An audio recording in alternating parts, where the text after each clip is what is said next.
Hey, welcome back to Deck Check MTG. My name is Ganesh, and today we are going to rank the top 40 cEDH commanders by consistency, and we are going to have fun doing it.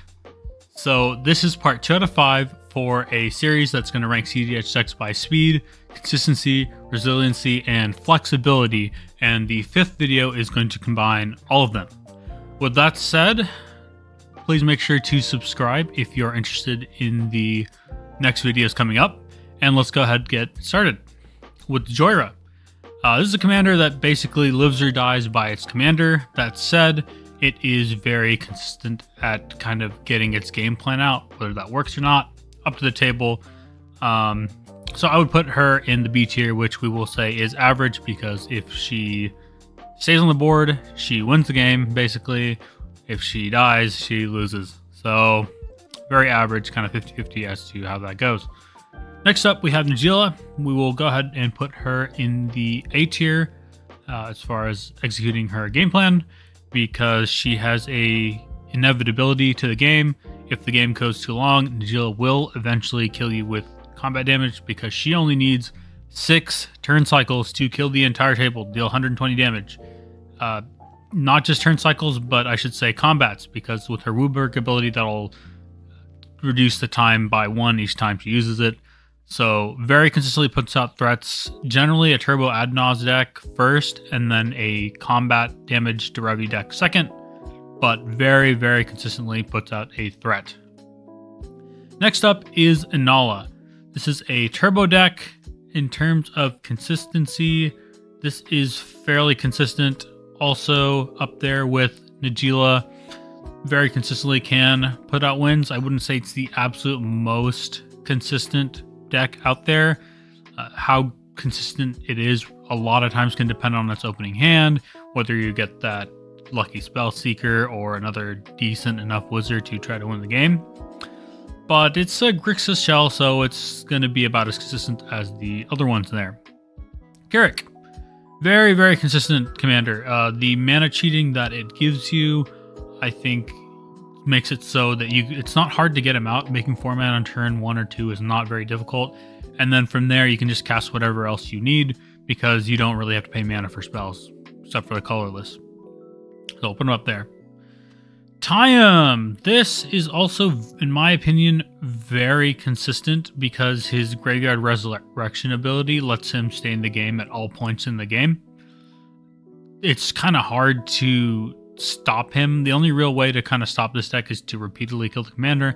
Even then, they can kind of come back from that, because they run a lot of mana dorks, things like that. So we'll put him right about a little higher than Inala up there. Niv Mizzet. So this is also going to suffer the Joyra problem. Again, it's an Izzet, so we're going to lack tutors, or at least good ones. We have Gamble and Mystical Tutor, and that's kind of it. Maybe Intuition. But we'll say he's a little bit better. He's just a tiny bit more resilient, because he can't be countered, and he's a bigger body, so we'll bump him up a little bit there.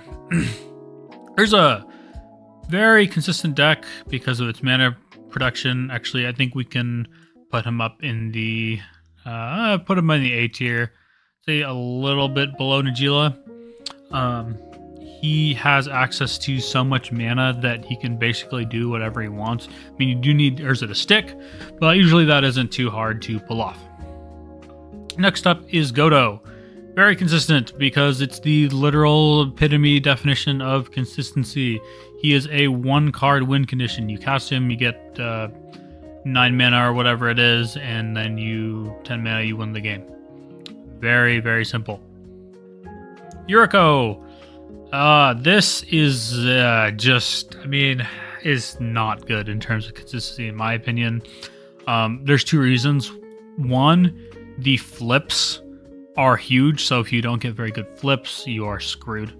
The second reason I would say she's not very consistent is because you kind of have to flood your board with crappy 1-drops.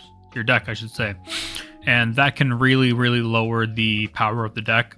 When half the deck cards you're playing in your deck are not actually good, it just lowers your chance of winning. That's not to say she's bad, but in terms of consistently achieving her game plan, I mean, she's decent at least, so we'll put her in C for now. Dehada, fairly consistent. We'll put her up here. Because her down tick gives you treasures, and that will give you the mana to cast whatever you want. So we will put her a little bit above Inala, like a tiny bit. Yeah, I know she's not in blue, but she's still in black, and she gives you mana fixing, which Inala doesn't, so that'll definitely help. Corvold. I know there was a bunch of drama about this commander recently, but in terms of consistency, I do believe he very consistently outputs a threat. Even if you can't get him out turn 1 or 2, you are still fine to cast him later on in the game and sack your Tinder Wall, things like that, and still draw cards. Then again, this deck is a little bit dependent on Dockside, whereas some of these other decks are not specifically dependent on a specific card. So we will put him about here for now. Kinnan. This is a consistent deck, but it's not the most consistent deck because sometimes pilots can just flip and whiff. So, I mean, don't get me wrong, this is a very, very strong deck, but you are a little bit reliant on those flips sometimes. So for that reason, we are going to bump him up in front of Corvold and tie him, but he won't really be at the absolute top. Winota. She's also kind of suffers from that Yuriko problem. Sometimes players just completely whiff, and also she can just be killed and just not do anything the entire game. And now that I think about it, I don't really know if Yuriko and Winota should be on the exact same tier, just because Yuriko at least can come back into the game by her ninjutsu ability, so you only really ever have to pay 2 mana for her. I think she's a bit better than Winota in that regard. In fact, Winota's just real bad at being consistent, honestly. Next up is Magda. Again, she is going to be, I'd say, in the S tier as to how consistently she can execute her game plan. If people are really smart about her and can stop her early, it can be more difficult, but that doesn't really stop her from getting back later on in the game and getting stuff out like Portal to Phyrexia and big stacks pieces and winning on later. So we're gonna just bop her up right there. And in fact, let's maybe bump up Najeela a little bit. If Magda's up there, I think Najeela also deserves a spot. Next up is Obnixilis. This is going to be our first commander here that really draws cards. He is a Rakdos kind of turbo list, so I'd say he fairly consistently puts out a threat, at least as much as Dehada. So we will drop him right here. And all I think is fine where she is. This is a very consistent as long as you can get it to the late game. Early on, she doesn't do much, but as long as there's not a Curse Totem or something, you are perfectly fine to just keep spinning her, and we will actually bump her up a tiny bit. Tivit. I would say A tier in terms of consistency. He can, as long as you get Tivit out, you are chilling for the rest of the game. That alone can be a little difficult though, so we'll bump him down a bit. But he has a very, very compact win con with Time Sieve, so not very difficult to execute his game plan at all. Shorakai. This guy is going to be up here because he draws you cards. And as long as you can get him out, your game plan is very solid. You sit there, you control the board, you draw cards, and as long as you don't really get too outvalued, you have a very decent shot at winning the game. Atraxa. So this might be a bit of a controversial opinion, but I'm going to put her in the B tier because, not to say that she's not good, but if she gets countered or something happens, or she gets stressed out or something and her ETB doesn't go off, she becomes kind of bad. Like at that point, you're just a food chain deck with nothing else really going for you. So for that reason, I'm going to put her in B. Now, don't get me wrong, if her ETB is allowed to go off, she's one of the strongest decks in the format, but if it doesn't, you're kind of screwed. Next up is Kenrith, and we're going to go ahead and drop him up in the S tier in terms of consistency and executing his game plan. Now, this is a bit of a weird one, but mainly I'm putting him up there because he is able to consistently do whatever he needs to do. So that doesn't always mean just go ahead and win the game, but if it means like killing a planeswalker with a trample ability, putting counters on things, whatever he needs to do, he can do. And that actually, I think, offers the deck a lot of consistency. Rocco, this is about as consistent as you get. So this deck is kind of like a turbo deck that tutors for the turbo pieces, just like Magda. It's kind of hard to interact with too because it's a creature spell. It's hard to counter. The only real way to stop him is like ETB hate or like Oppo Agent. But if you're not able to do that and he's just casting creatures and you're not able to counter them or remove them, he's just going to run away with the game. It can be very hard to stop. Next up, we have Gitrog Monster. This is going to be a bit of a weird one. It's certainly a very, very fast deck, but it's going to suffer from the same exact problems a lot of these very, very commander-reliant kind of decks are going to suffer from. Now, Tivit does kind of also suffer from this Atraxa problem, but in my opinion, it's not quite as bad because Tivit you can recast without too much trouble, but Atraxa can be a little tough. Like the difference between paying 8 mana and 9 can be a lot sometimes. So, and also Atraxa does not get you any value after she's out, but Tivit does. Tivit will consistently generate you value over the course of the game. All right. So anyway, Gitrog Monster. This guy suffers from the same exact commander problem. We will bump up Yuriko here because, yeah, I don't think she's less consistent than Niv-Mizzet or Joyra. He very consistently does put out a threat. So it's not hard to get him out and then just sit there and start drawing cards. But at the same time, if he gets killed, you are so screwed. So you're going to put him in B tier. Cody, I shouldn't have too much to say about this. This is a very, very consistent turbo deck. You get him out turn 1, and then you activate him turn 2, and you go for Adnaz. That's your whole game plan. There really doesn't get more consistent than that. Now, whether that actually resolves is another story, but there's of consistently putting out a threat and trying to win. Among the best, I would say, about par with Godo. I think he's a better deck than Godo, so we'll bump him up. Next up, we have Tasker, which is a turbo deck. This guy, he does consistently put out a turbo threat in that you can polymorph him into something. But sometimes you're just kind of stuck there and at the mercy of your activations. So for that reason, we're going to drop him about here. If your opponent just keeps choosing to give you like a fetch land or something crappy, you're kind of screwed. I mean, granted, you can delve away the stuff you don't want, but it's not always the best situation to be in here. It's not just like a straight up draw ability. Talion. Honestly, I would put him in the S tier. All the games that I have played with Talion, he has very, very consistently put out value. Now, it might be harder for them to convert into a win being in Dimir and not having those powerful turbo options like Dockside and Red Rituals and things. But that isn't to say he's not very good. So you just throw him out, you name 1 or 2, and then you just sit there and you draw cards. And it's hard to beat sometimes. Next up, we have Bruce Thrasios. So this is going to be the same kind of idea for a lot of these partner decks. This is fairly consistent. It can be a little bit down to whether or not your Seedborn sticks and stuff like that. You're able to get that Dockside off. But generally speaking, I would say it's a pretty decent deck in terms of consistency. We will move this down a little bit here.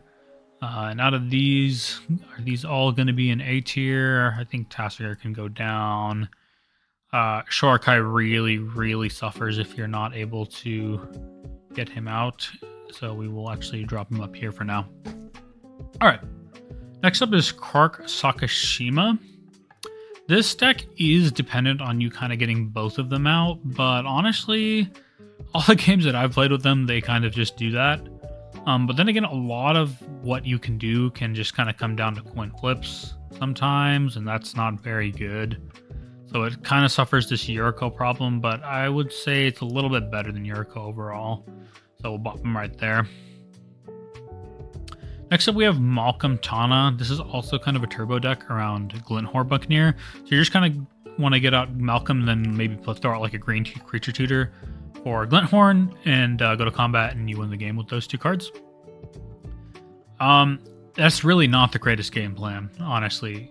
He does have some good consistent treasure generation though, and that's worth something. And you do draw into kind of what you need a lot of the time, so we'll bump him up a little bit. And we'll move these 2 down just because of how insanely reliant they are on their commander. Whereas these guys, not quite as much. Jessica Timna. So this is going to be like a mid-range, weirdly enough, Rakdos kind of draw deck. It is about the same level as Dihada, probably a bit better, honestly, than Obnixilus and Dihada, because you're able to fairly consistently draw cards with hasty, like evasive creatures, and you're also able to kill whatever you need to with Jessica. So that really does give it a very, very good board presence and consistent card draw. So we are going to put it right here. Probably a bit more consistent than Kinnan and Tivit, just in terms of drawing cards and kind of doing stuff. Because yeah, you're always going to get these Timna draws almost. Next up is TNT. So both of these guys are draw engines, which means even though it's not a good deck right now, it is a very consistent deck. And I know those are 2 very different things. Don't get me wrong, you're not going to win a lot of games with TNT, but you will very consistently be able to have some sort of game plan, because you're drawing cards with Timna, and you're drawing cards with Thrasios, and you're in black, you have tutors, you are in white and green and the other good colors, so you will pretty much always have what you need to as long as you get the ball rolling. Alright, next up is Dargo Thrasios. It's going to be a step below TNT in terms of consistency, but it's really not that difficult to get Dargo out. The problem is what you do after that. So if you're not really able to leverage Thrasios in the mid game, you're really screwed. You can try to go for like a weird turbo win, but a lot of this deck's power can come from playing Dargo and then trying to get out those draw cards equal to its power kind of effects, like Life's Legacy. And if you're not able to really do that, or another thing is that this is a teamer deck, so we're going to lack access to black. So we're going to still miss access to some tutors, which is going to drop this inconsistency a little bit here. So I'd say a little bit better than Kinnan, just because we're in 3 colors, but about there. If anything, it's more similar to Brustasius now that I really think about it. We'll drop it a little bit below Brustasius just because it's missing that 1 extra color, and that can mean a lot in terms of like Ranger Captain, Emil, you know, Esper Sentinel, that sort of thing. Alright, so next up we have Tevish Crom. This is another Grixis kind of good stuff deck. This is going to be more consistent than a lot of these decks, and it is really just better than a lot of them. We are going to drop him all the way at the top of A tier, maybe a little bit better than TNT. I mean, it is missing that extra color, but I mean, tournament results just say that it performs better in general. It can run into that Grixis problem where you are kind of just sitting there sometimes and you're not drawing what you need to draw, which can suck. I don't know how Tivit got up there actually. But generally speaking, they draw enough cards to very consistently put out threats. All right, next up we have Timna Malcolm. This deck I think is actually mega consistent, honestly. Like, it's crazy how consistent this can be. Malcolm gets you the mana and Timna gets you the draws, and once that even though it's a stack deck, once that gets going, it's really hard to stop. So I really like this deck in terms of what it can do. Next up is Rogsai. This is a turbo deck, and a lot of times you are at the mercy of your mulligans. I mean, don't get me wrong, good pilots will mulligan until they get what they need, but that doesn't really always happen, and you can find yourself mulling low with players just sitting there holding up interaction for you. That said, I would say it's maybe a little more consistent than Siam, just in terms of how it can throw out wins and what it's trying to do, because you get enabled with a lot of mana generation early on, so that gives you very, very consistent access to your whatever you're trying to cast. Next up is Blue Farm. Let's throw them up in the S tier because it does consistently do well. It always puts up threats. It's always drawing cards. I won't say it's the absolute most consistent deck possible, because sometimes you just don't draw what you need. It can happen sometimes, so it's going to kind of be here along with Savage Crom. Alright, Thrasios, Vial Smasher. This is also going to be kind of that TNT kind of issue. I'd say it's a tiny bit less consistent, but about the same, because, well, you do get access to red, so you get a little bit more explosiveness. But you don't get the consistent card draw. To make Vial Smasher actually draw cards, you have to put like Curiosity or something like that on him, and that doesn't really always work out. So we're going to drop him right here, maybe a tiny bit worse than Urza. So next up is Rog Thrasios. This is another turbo deck. I don't think it's quite as good as Rogsai. I don't think it's quite as good as Dargo Thrasios, and I really don't think it's quite as good as some of these other ones. But it does have a very consistent mana generation, so we'll just we will bump him. That's top of average. It's very average in terms of how consistently it kind of goes off. Yeah, maybe a little bit better than average, so we'll bop him right here for now. Next up is Blood Pod. This is a stacks deck, and it's kind of going to suffer from the same issues that stacks decks suffer from. I mean, that said, you have very consistent card draw in Tymna, so at the least it's not going to be worse than Jessica Tymna, and it even has that extra color. So we're going to drop them right about here. And now that I look at this, before we end this video, let's take a look and see, how much does this make sense. Yep, Cody, these three are all of these are very, very consistent at kind of executing their game plan here. I think Atraxa maybe does deserve to go up a little, because people aren't going to always have the answer for Atraxa. So if she does come down, you're in such a good spot. Rock Thrasios, I don't know. Now I think about it, it's honestly kind of below average in terms of how consistently it gets off its game plan. So we'll bop him down. And honestly, Tassiger also suffers from the same issue. Ahada is just kind of like a Mardu deck that can struggle. Obnixilis is the same way. Tyam can also struggle if you're just sitting there kind of killing the commander. So we are going to actually bump him down. I think Corwell's a little better about that. Yeah, it looks like a lot of the partners ended up in A tier. No, this seems about right. Let's see. Let's take a look at Malcolm. Tana. I mean, you get your green creature tutors and gamble, but that's really it. And Malcolm gives you a couple treasures. I mean, it's just not that great. So we'll bump them down. And let's see. I think, honestly, everyone that is in S tier right now certainly deserves it. We'll bump these guys down a little bit to here. I do think it's a little more consistent than this deck up here. And I'm trying to see if there's any other weird outliers.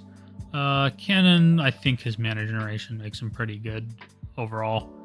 We'll put him here. Urza, same thing. We'll put him there. This is just a better deck, honestly. Okay, I think this looks about correct.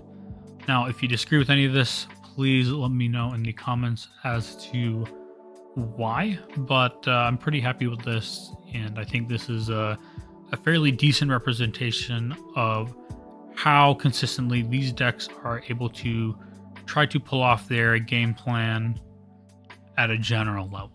So, alrighty, that'll do it. Thank you so much for watching, and remember to like and subscribe if you want to see more content like this. And a huge thanks to my patrons, JR and Matt Tang. I'll see you later.